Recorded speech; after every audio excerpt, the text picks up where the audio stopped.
Hi, I'm Wendy. And hi, I'm Phil, and we're part of the Shift team at Burley. We're in the middle of a major renovation of our house. We're going to be sharing a little bit of our renovation journey, alongside exploring our new Shift theme, Extreme Makeover Heart Edition. Take me, make me all you want me to be. That's all I'm asking. All I'm asking. Come inside this heart of mine. It's not my own. Make it home. Come and take this heart and make it all your own. Welcome, welcome, welcome. Welcome to Shift. It's good to have you here with us as we continue to meet together in a different sort of way. Over the past few weeks, we have been having an extreme makeover at our Shift sessions. Not only of Wendy and Phil's home, they have so kindly taken us along their journey of renovation, but also, and more importantly, a renovation of our own hearts. We've seen a video clip of Wendy loading some rubbish into a skip that they hired as a part of their renovation. Now, getting a good clear out of their garden and garage was a really important part of their renovation process. But I don't think they're the only ones in Burley who've done some decluttering over the past few weeks. Every time I've gone out for a walk in this village, I've been astounded by the generosity of people who have placed an array of different things on their pavements and outside their doors with signs saying, "Please take." There have been bicycles, clothes that have been outgrown, toys no longer played with, kitchen appliances no longer needed. People are decluttering. And for some, that may be that they have the gift of time, perhaps they've been furloughed, finally getting around to that thing you know you have to do to tidy up. But maybe there's something deeper for some, being confined in their homes for a long period of time, really stopping to ask, what do I want my home to be like? What do I want my home to give me as I spend my days and weeks in this same space, my sanctuary, my house, my home? About a year and a half ago, I started to read the book Tidying Up with Marie Kondo. But as I went through the different steps, sorting clothes and folding them a particular way, making sure that every utensil in my kitchen sparked joy, all surprisingly worthwhile activities, by the way, that I found in doing the process, I really had to examine this relationship with clutter. What does it do in our lives when this pile of things or that bag of junk or that piece of furniture we don't really need is somehow getting in the way of the life I want to live or the home that this could be for me? Taking up space, maybe resulting in a few bruised shins. What does it mean when there is more stuff in our life than we really need, or if the things that we have are in the wrong place?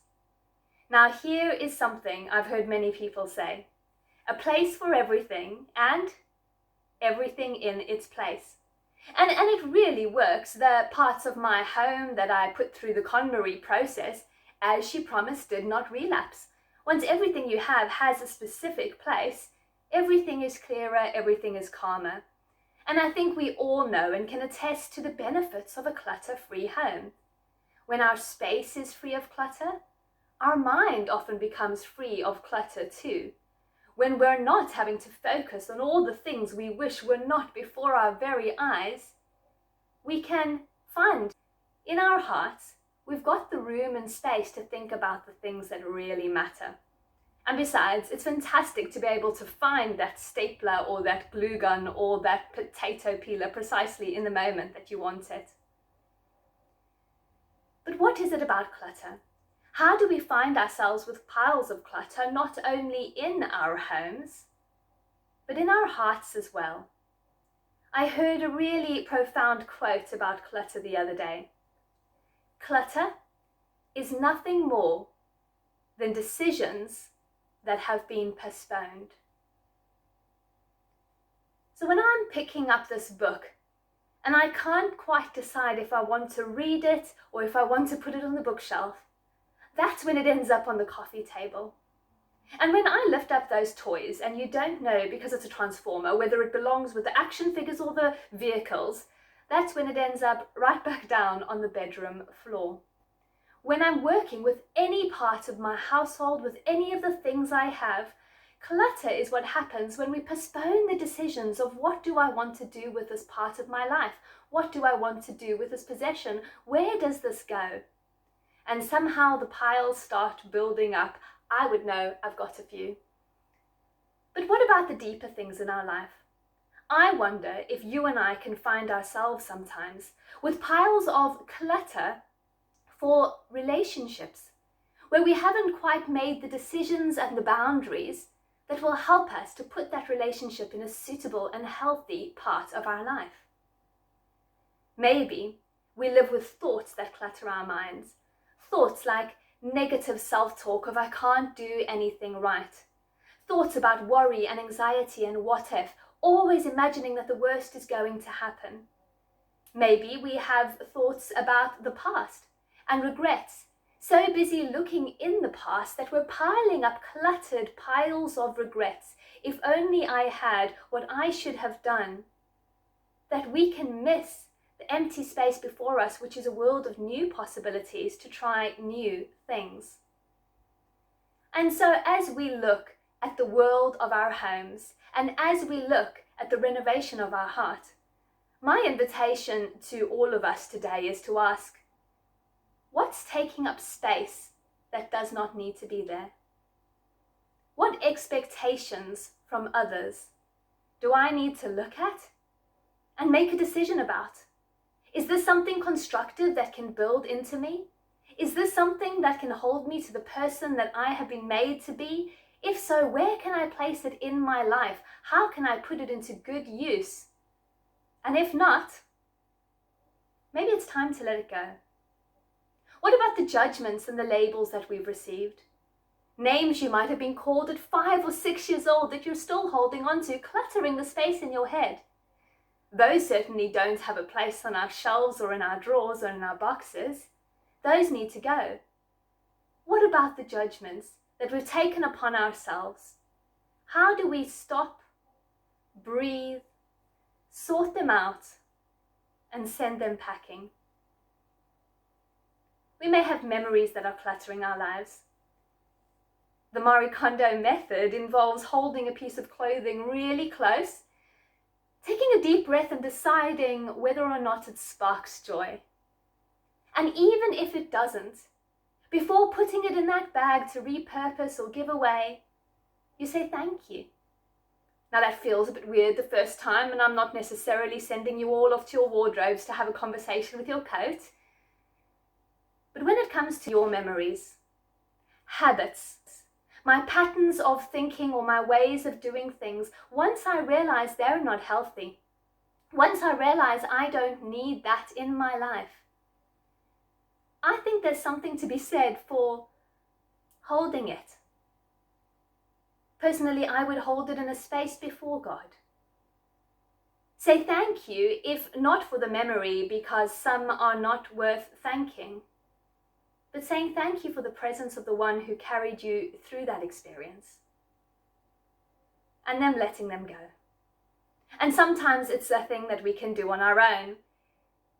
Other times we may need someone to talk to. And if you're doing a decluttering of your heart or of your head and you start to find that there are piles that you just can't get through, please don't try and do it alone. Find someone who can take you on that journey.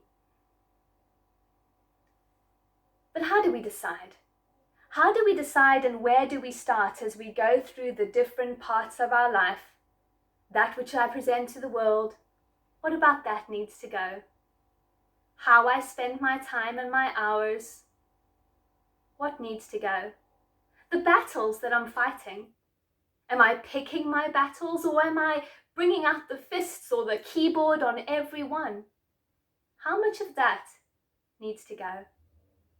And what do I take and keep and put in a specific place in my life? There's a first step in the Marie Kondo method The first step that comes before the clothes and before the toys and the papers and everything else. A blank sheet of paper and a vision.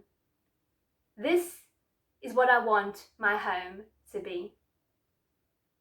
Now, when your house looks like my kitchen currently does, it can be quite hard to really visualize the possibility of what could be.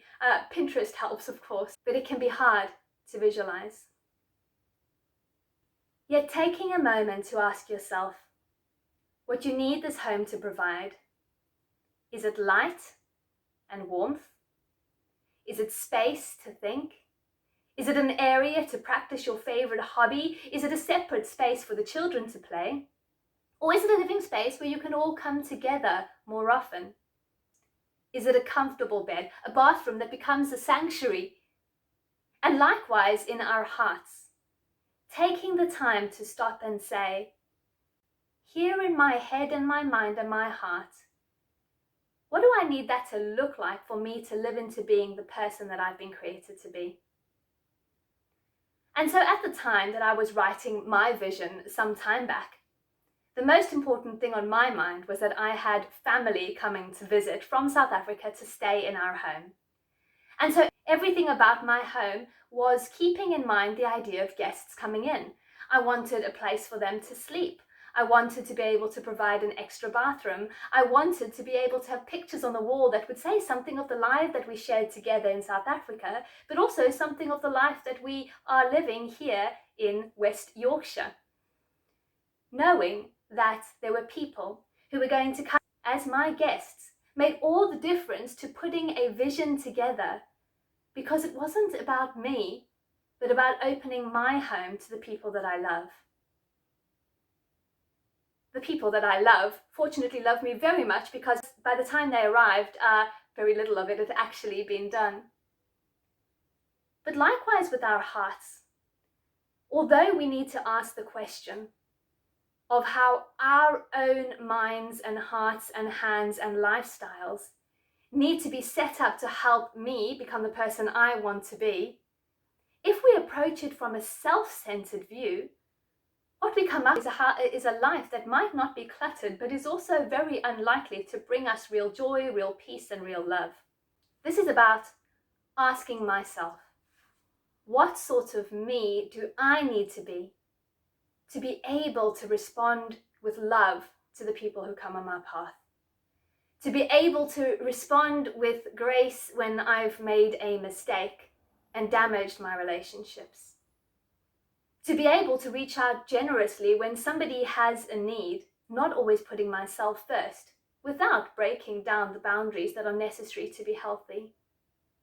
And for me, a really important part of the question is, what kind of me do I need to be to leave room for spirituality? I have a limited view of what my life could be like. I am confined to my own perspective. I am confined to the limits that I think I have. I'm confined in many ways to my own selfishness and pride, just like all of us. But when I step back and I put a blank sheet in front of me, asking myself, what do I believe God wants for me? If God made me, God knows about gifts and potential that I've not even tapped into yet. If God made me, God wants to prosper me, to give me a hope and a future and not to harm me. If God made me, then God wants me to be loved and held and in good relationship with all the others that God has made. And so my list, my blank page, it has some sketches of my ideas. It has some keywords and some thoughts of what I might hope my life to look like in 5 years or 10 or 20. But mostly I like to keep it something of a blank page. Because as much as I might dream and Pinterest and plaster and cover and pack and do all these things, at the end of the day, when I make a home in my heart, it's a home that is intended to host the one who formed it in the first place. And I really trust that the one who made me has a vision for my life. And if I surrender to that vision and stop trying to fill my life with so much clutter and busyness and expectations and all those things that get in the way, that I will truly experience a renovation that leads me toward deeper peace and greater joy, more light and love and hope.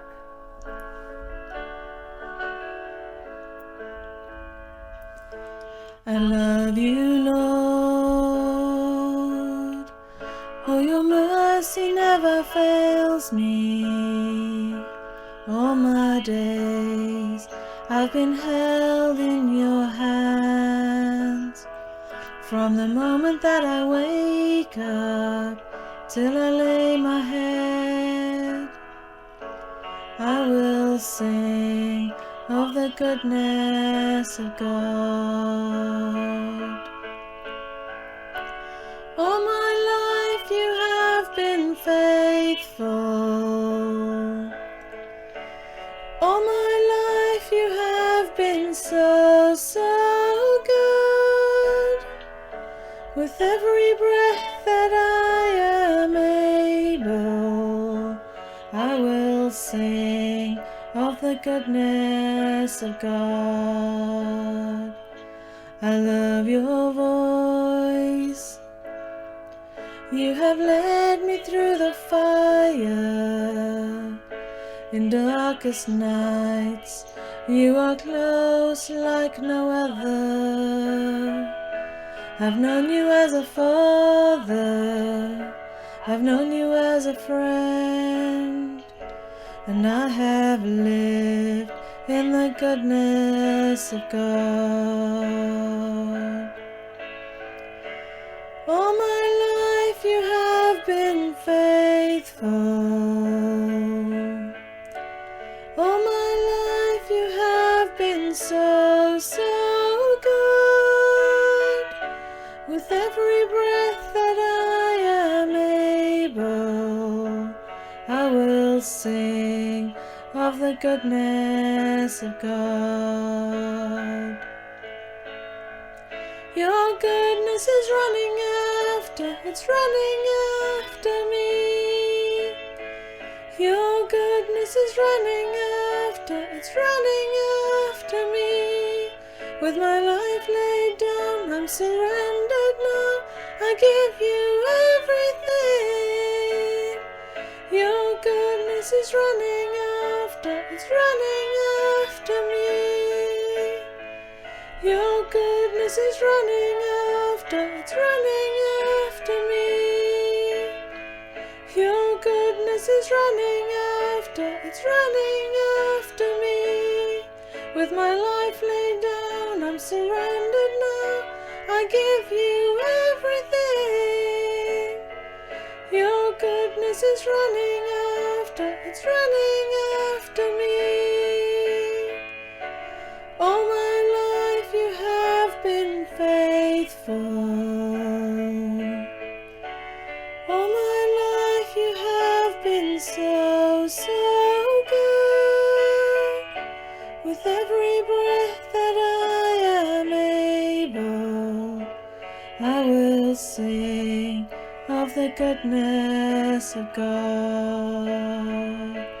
I will sing of the goodness of God. I will sing of the goodness of God.